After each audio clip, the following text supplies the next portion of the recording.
They told the old man to leave, said the ceremony was for real heroes, but when the general saw his face, he stood up and saluted first. It was a quiet morning. The kind of morning where the flags waved just a little heavier, the kind where even the birds stayed silent. A memorial ceremony was about to begin in Franklin Park. Rows of folding chairs were neatly arranged on the grass, facing a stage draped in red, white, and blue. Uniformed officers stood in clean lines. Veterans arrived in wheelchairs and with canes. Some wore their medals. Others just wore the memories in their eyes. But no one noticed the old man standing by the fence. He didn't walk through the main entrance. He didn't greet anyone. He had no family with him. He simply stood, half in shadow, where the sidewalk met the edge of the lawn. His coat was tattered, one pocket torn. The hat on his head was sun-bleached and bent, with what used to be a military insignia stitched to the front now faded and barely legible. In one hand, he held a plastic grocery bag. In the other, a crumpled envelope. Some folks whispered. A few looked away. 2 security officers began to murmur and nod toward him. "He doesn't belong here," one said. "This is a formal event," said the other. "We need to clear him out." The old man didn't move. His eyes, cloudy but alert, stayed locked on the flag. Not the people, not the crowd, just the flag being prepped to lower to half-staff. His hand trembled slightly, gripping the envelope tighter. "Excuse me, sir," one of the guards called, walking over. "You'll need to leave. This area is restricted to guests of the ceremony." The old man didn't react. Did he hear them? Did he ignore them? The guard stepped closer. "Sir, did you hear me?" Slowly, the old man turned. His face was like stone, lined and weathered, eyes hollow but somehow gentle. He said nothing, just looked past the guard, then down at the envelope in his hand. "What's that?" the guard asked. The man raised the paper slightly. It was aged, yellow at the edges, a name handwritten across it. The other guard came over. "Sir, I'm sorry, but unless you were invited, you'll have to go. This is a private ceremony." And then finally the old man spoke. Just one sentence. "I knew him." Silence. The guards glanced at each other. "Knew who?" "Sir." The man held up the envelope again. This time, he turned it around. On the back, written in the same fading ink, was a name. PFC Mitchell R. Langston. One of the guards blinked. That's the name of the soldier they're honoring today." The old man nodded once. "I served with him." Inside the fenced area, people were beginning to settle into their seats. A young corporal noticed the commotion and walked over. "Everything all right here?" he asked.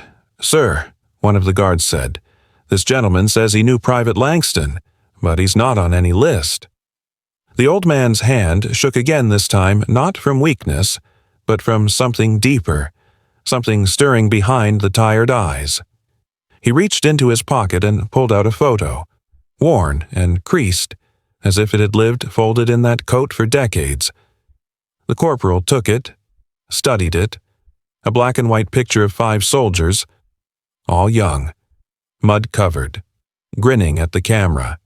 And there, second from the right, unmistakably, was Private Langston, and the man on the far left. That was the man standing in front of them now. The corporal's brow furrowed. He stepped back. "I think you better wait here, sir," he said quietly, and turned to run toward the front of the ceremony. At the stage, a 4-star general was being introduced. Applause rippled through the crowd, but the young corporal ignored it all, heading straight to the side steps, where military aides stood in waiting. "Sir," he whispered urgently, pulling one aside. "We have a situation at the fence. A man claims to have served with Langston. He's not on the list, but I think he's telling the truth." The aide raised a brow. "So you don't understand," the corporal said. "He has a photo. He was in Langston's squad. And the way he stood, I don't know. There's something about him. Inside the audience, people were still clapping, the general now taking his place at the podium. But just before he opened his mouth to speak, an aide leaned in and whispered. The general turned slowly. His eyes searched past the crowd, toward the fence, and locked eyes with the old man. A pause. A full second. 2. Then the general stepped back from the podium. Without a word, he descended the stairs. The crowd murmured in confusion. He walked down the aisle, past rows of stiff uniforms and grieving mothers. He approached the edge of the fence. The old man stood just on the other side, and the general stopped. Then, in front of the entire crowd, in full dress uniform, he brought his right hand up to his forehead and saluted. Silence. Then, one by one, every soldier in that space stood and saluted. Somewhere, a woman in the crowd gasped. Someone else whispered, "Who is he?" The general lowered his hand, his voice low but clear. "This man," he said, "once carried 3 wounded soldiers out of a burning convoy in Fallujah. One of them was me." The crowd didn't clap.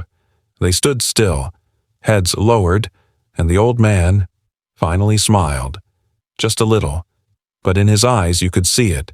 Grief, love, and a long, forgotten pride. Returning, the night before the ceremony. The old man hadn't slept much. His makeshift bed beneath the Franklin Bridge groaned when he rolled over a collection of damp cardboard, an old army blanket, and a plastic sheet that flapped in the breeze. Every few minutes, a car passed overhead, sending down a soft rumble of concrete echoing into the dark. He was used to that sound now, just as he was used to the cold. But this night was different. A gust of wind had blown a newspaper across the sidewalk beside him. He nearly ignored it most days. He did, but a face caught his eye. Not a politician, not a celebrity, a soldier, a young one, Private First Class Mitchell R. Langston, decorated posthumously for bravery under fire, and beneath that face, a headline, "City Honors Fallen Hero. This Sunday in Public Memorial." The old man stared at the picture until his fingers trembled, not from the cold, but from memory. Langston wasn't just a name in the paper. He had once been a kid in his squad, eager, bright, a little too loud for his own good. Couldn't shoot straight when he first joined, but he learned. Fast. He was the kind of soldier who asked questions, who never left anyone behind, who'd sit by your bunk and ask how you were doing even when he was clearly the one having a rougher day. They called him Mitch, and Mitch called him Top, because back then, he wasn't a homeless man with a grocery bag and worn-out shoes. Back then, he was Staff Sergeant Daniel Rourke, U.S. Army, 1st Battalion, Bravo Company. The name hadn't been spoken out loud in years, not even to himself. Rourke ran a trembling hand down his face. His beard was overgrown now, his nails chipped. But that moment, holding the newspaper in the yellow glow of a street lamp, felt like a blast of sunlight through fog. He sat still for a long time, then reached under his blanket and pulled out the plastic bag. Inside, he kept just 3 things: a folded photograph of 5 soldiers, arms over shoulders, dust on their helmets, grinning like fools, a medal, long tarnished, its ribbon frayed, and a single letter, written in pencil, signed Mitch. He hadn't read it in years, but that night he unfolded it and read every word. "If something happens to me, and you're the one reading this, just know that I wasn't scared, because I knew you were out there, watching. You always were. Thanks. Top. You saved me more than once. You kept me sane. If you're reading this, it probably means I didn't make it. But you did. And that means everything." The handwriting shook him harder than any cold ever could. By morning, he was walking. Franklin Park was 3 miles from the bridge. It took him nearly 2 hours, not because of distance, but because he stopped several times, twice to catch his breath, once because a group of kids threw a half-empty soda can at him and laughed. He didn't get angry, not anymore. He'd learned that anger was a luxury people without scars could afford. When he finally reached the edge of the park, people were already gathering. Suits, dresses, cameras, uniforms. He didn't think about entering. He didn't belong anymore. That much had been made clear long ago, but he needed to see it, to stand close enough to feel like Mitch knew he came, and so he waited outside the fence, quiet, small, invisible, until someone noticed. That moment with the guards being told to leave it wasn't new. He'd been pushed off curbs, out of cafes, off park benches. What stung this time wasn't the words. It was the setting, the flag, the honor, the salute.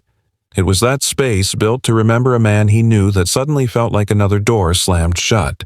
He hadn't come for sympathy. He didn't want attention. He wanted to leave a letter on the memorial. That was it. But fate has a strange way of taking quiet intentions and placing them in the spotlight. Because the young corporal who saw the photo, he recognized it. Not the photo itself, but the face of the man in it. It had shown up in a chapter of his boot camp manual, Unrecorded Heroes of Iraq, and there, in a small grainy photo, was a soldier carrying another man across his shoulders, flames in the background. The caption read, "Unidentified Staff Sergeant rescues wounded squadmates from IED ambush, Fallujah, 2006. That corporal remembered staring at that page for hours once, trying to imagine what kind of man would run into a fire. Now that man was standing at the fence, being told to leave. He couldn't let that happen. Inside the ceremony, the general, now descending the steps, moved with heavy certainty.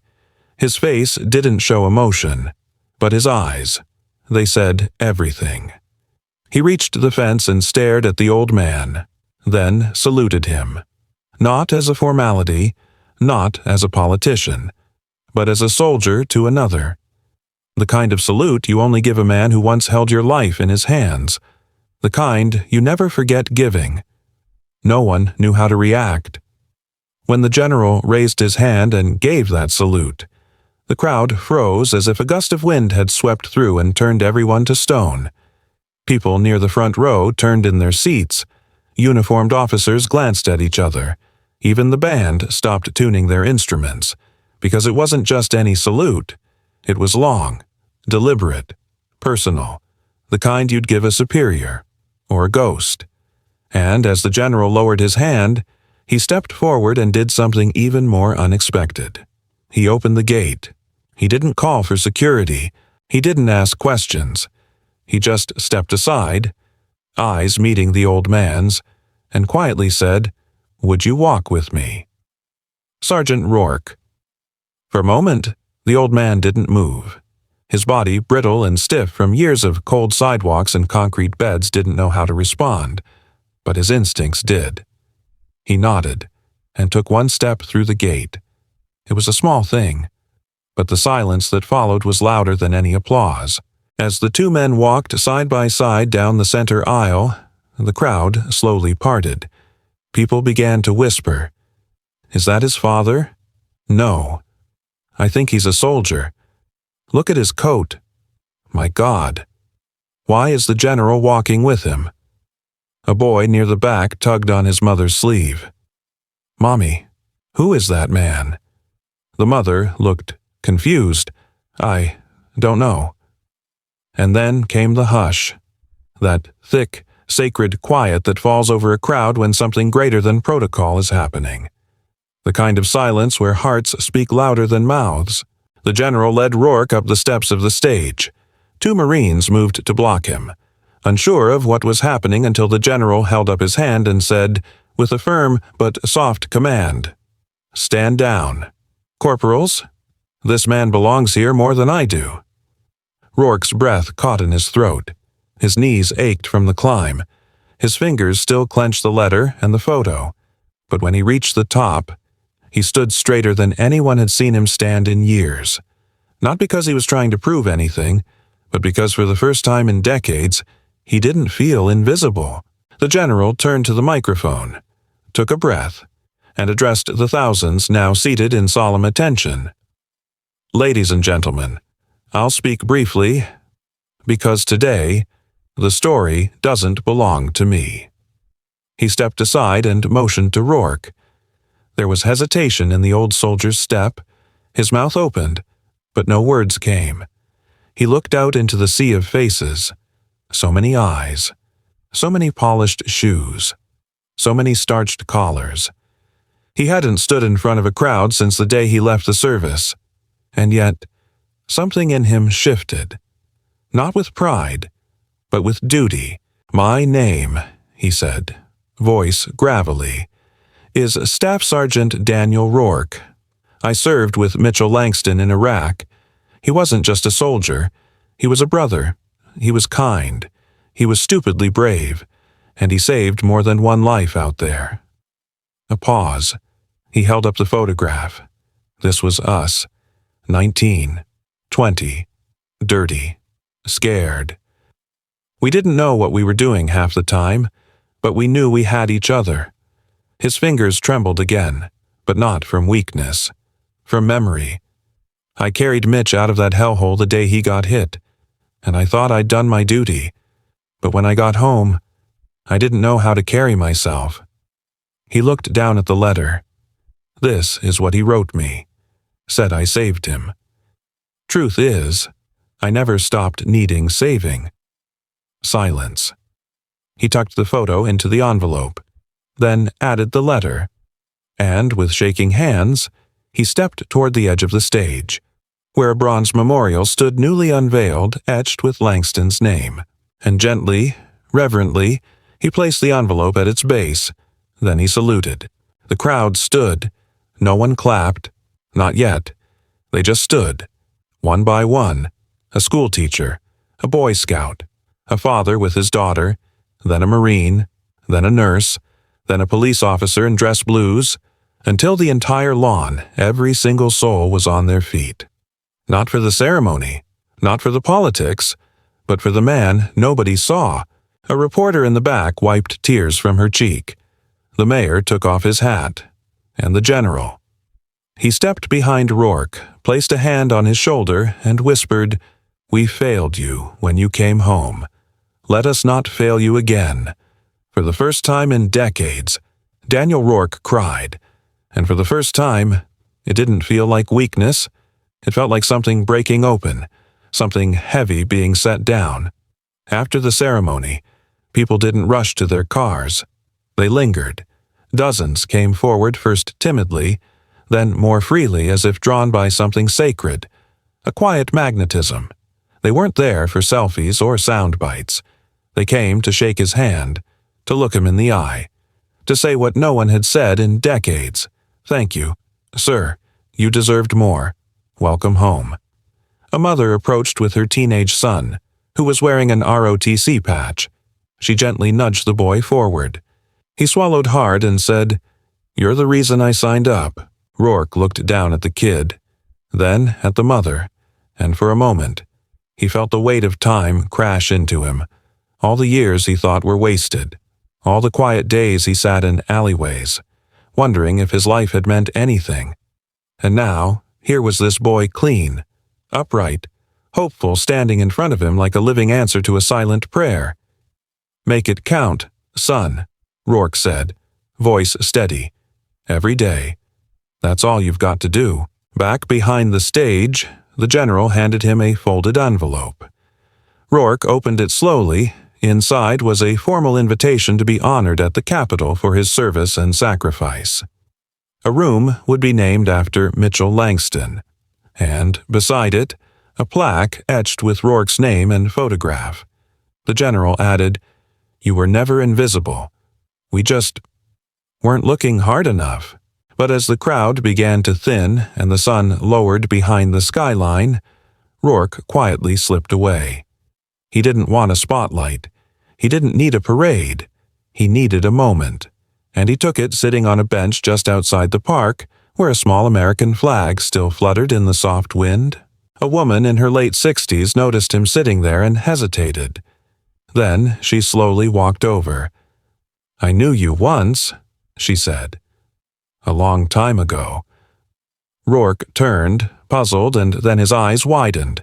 She pulled something from her purse, a faded photo of a much younger Rourke, in uniform, standing beside her. "We were kids," she whispered. "I wrote you letters after you deployed. You never wrote back." His throat tightened. He took the photo gently from her hands.